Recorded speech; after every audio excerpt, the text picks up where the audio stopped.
Beautiful soul family, and welcome back to Miracles Beneath the Surface. All the honor and all the glory and all the praise goes to our Heavenly Father in Yeshua's name. You know, beautiful soul family, I was listening to a very magnifying sermon. And there was so much that was being said. You know, I've said this before. You can get 5 people looking at some type of artwork. And each person, based on where they're at, all 5 people can be there. But emotionally, they could be in the past or in the future. All of them are there physically, but they were apart spiritually, emotionally, mentally. And so because where they're at, even though they're looking at that physically, if you were to ask them their opinion on the artwork, each person will have a different spin-off. And so from this sermon, I just absolutely love when it's a sermon that challenges you, a sermon that inspires you to think, to do a self-analysis. Where are you at right now? What are you doing? Hallelujah. You know, I always tell my sons, especially when interesting things happen, I tell my sons, listen, Scripture states that we are to have our treasures in the heavenly realm, where no moth can get to it and no iron can rust. And I like to throw in from time to time where no opportunist can steal. You know, because Satan, he steals, kills, and destroys. And hallelujah. And hallelujah. He's been kicked out of the heavenly realm. But what's so interesting, beautiful soul family, is that in his sermon,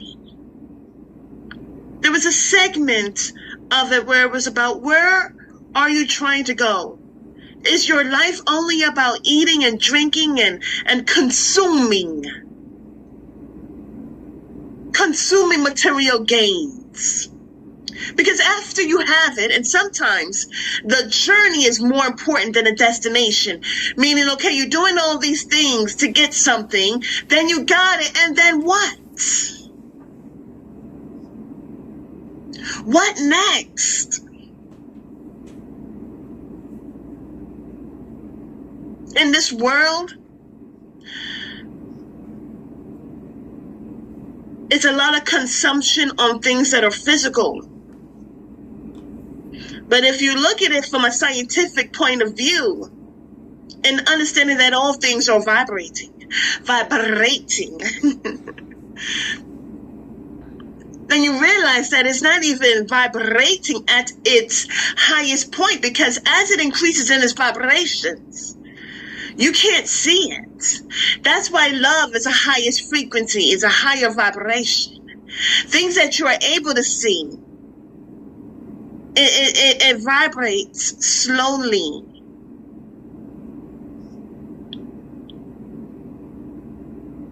So what frequency are we at? At what level are we going to? I just absolutely love it. I love it because it's about getting you to think. This is not about in this world, there are more people who are about looking at someone else's life to see how they can be a carbon copy of that without realizing they're their originals. As an original, hallelujah, what are you going to do different?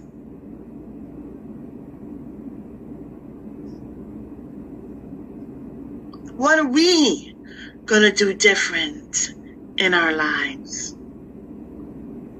Are we only just settling? Because you know what? When the angels came, and thank you, Holy Spirit, when the angels came to rescue Lot and his family, they brought them out. They instructed him to go to the mountain. He said, can we go into this little land called Zior? He said, because he's not going to last in the mountain.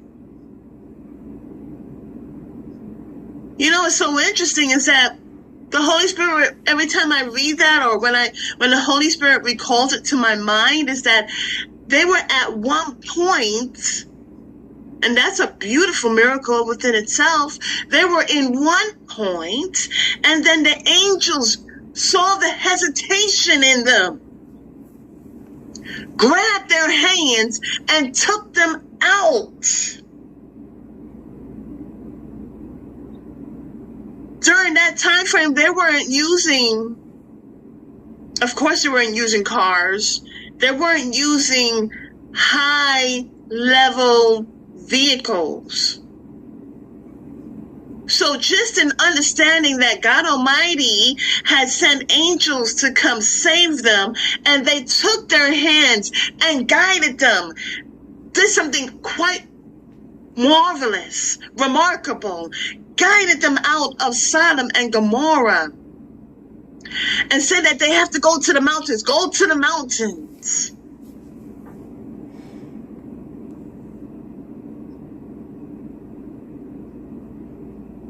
But Lot still was at a certain point. Do you see what I'm saying? He was still at a certain point, and he could have said, well, you know what?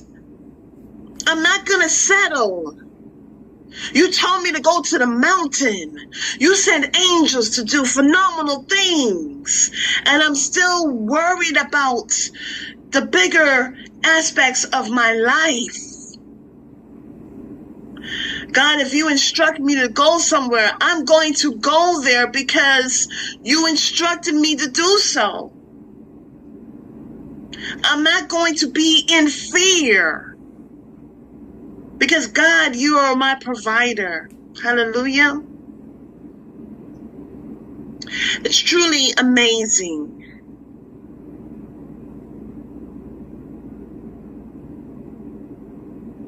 You know, in 2 Timothy 3:16, it states that he trains us up, he reproves us, sets us straight for the good work. Really, it's a great work when you think about it. But it's the good work. That's what it says. It's a mighty work.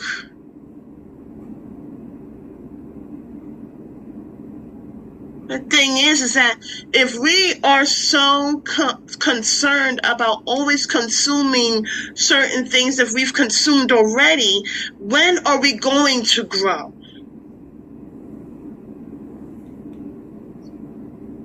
Another thing is that he showed a picture of a tabernacle. And he stated that at certain points, this is the court. A lot of people, they get so happy about being in this court. But what about the other rooms?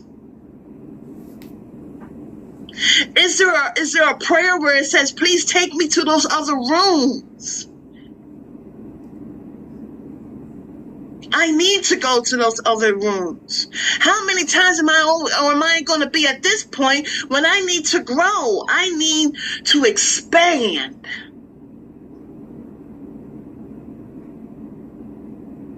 How am I going to say, oh, well, I'm going to live in heaven, or I'm going to be part of the new Jerusalem, the new heavens and the new earth, but I'm still having my mindset and my emotions in a place where God has already called it forth, decreed and declared that it is old.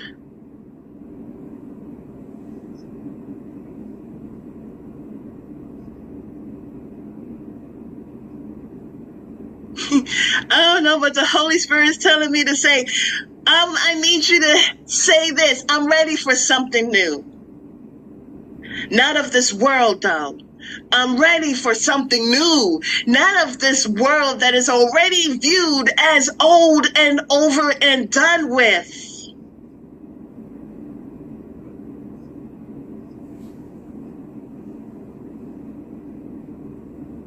I'm ready to go to the upper rooms.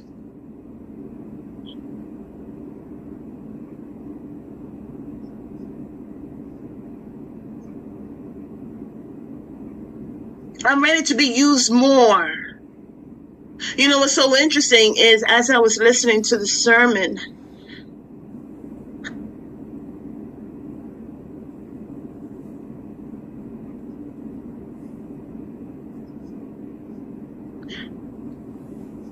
the Holy Spirit was bringing to my mind Daniel and Joseph.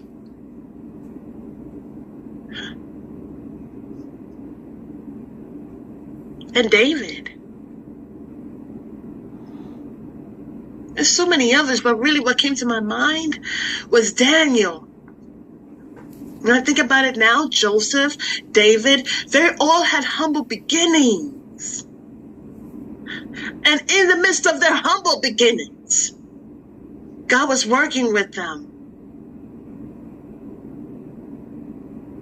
And they were able to do more. Because in the spiritual plane, they were much expanded. They were expanding. They were growing in spiritual things. On a physical plane, it didn't look like much.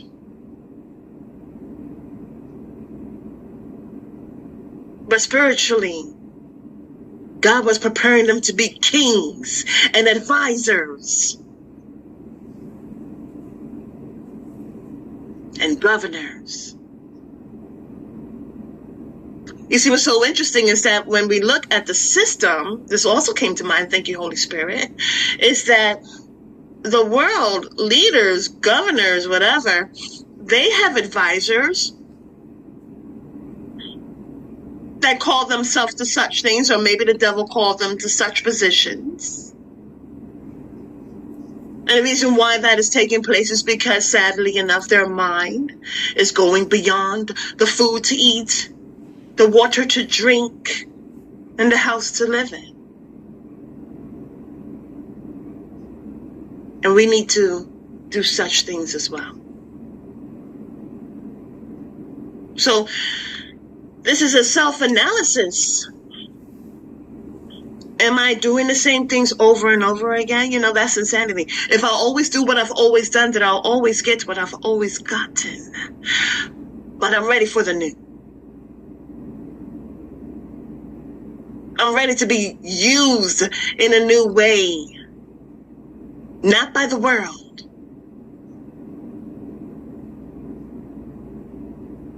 but by Yahweh. By the King of Kings and the Lord of Lords. Because there's much work to do. Have a beautiful and wonderful day. God bless.